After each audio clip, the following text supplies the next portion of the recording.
Good morning, everyone. Today we are going to read from Matthew chapter 8, verses 1 to 4.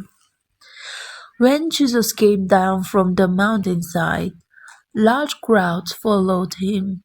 A man with leprosy came and knelt before him and said, Lord, if you are willing, you can make me clean. Jesus reached out his hand and touched the man. I am willing, he said. Be clean. Immediately he was cleansed of his leprosy.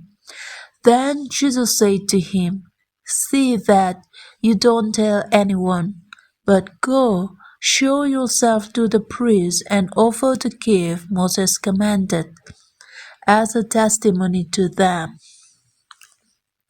Thank you so much everyone for listening. Have a good day. God bless and see you tomorrow.